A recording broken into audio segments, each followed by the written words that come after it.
Global pledges to cut greenhouse gas emissions are just a fraction of what's needed to prevent catastrophic global warming. That's the warning from the United Nations ahead of the critical Cop26 climate summit in Glasgow, Britain this weekend, where world leaders will try to agree on further action to combat global warming. VOA's Henry Ridgewell looks at what is at stake ahead of the meeting. At the 2015 Paris Climate Summit, world leaders pledged to restrict global warming to no more than 1.5 degrees Celsius above pre-industrial levels. But those promises are not being matched with policies, according to the United Nations Emissions Gap report published Tuesday. It warns that new commitments to reduce emissions made in the run-up to the Glasgow summit, known as Nationally Determined Contributions, or NDCs, will reduce greenhouse gases by just 7.5% by 2030 compared to previous pledges. Restricting global warming to 1.5 degrees Celsius would require emissions cuts of 55%. So far we have heard lots of political support for enhanced ambition of mitigation, but the concrete pledges have still been missing. And at the moment we are heading towards 2.5 to 3 degrees warming rather than 1.5 to 2 degrees. So what does that mean for the planet and for humankind?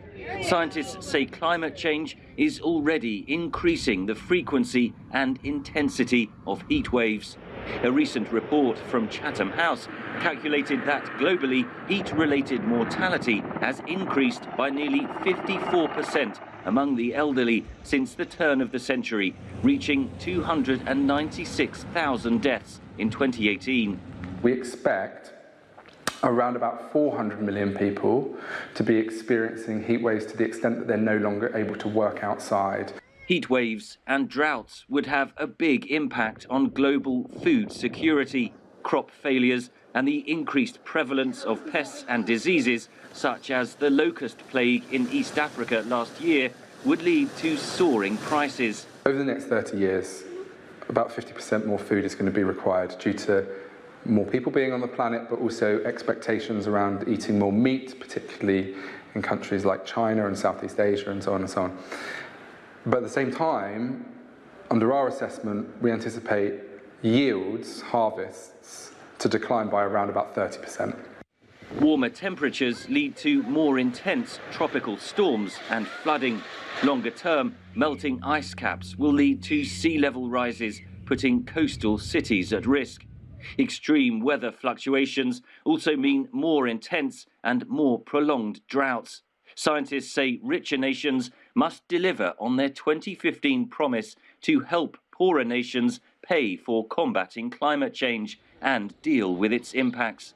The big cascading impacts that we see coming out of drought, heat waves, agricultural drought, are migration, food insecurity for everyone, and the increased prevalence of pests and diseases. So there's a vested interest for those wealthy countries to ensure that the climate finance, that $100 billion per year that's been pledged for some time, since Paris and before, is actually delivered upon.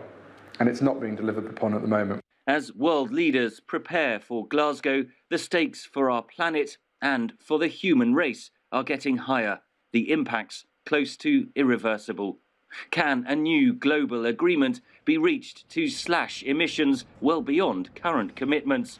Summit host, British Prime Minister Boris Johnson, gave his assessment Monday. I'm very worried because it might go wrong, and we might not get the agreements that we need. And it's touch and go. It's very, very difficult. Scientists say the outcome of the Glasgow summit will likely affect each and every one of us on a warming planet Earth.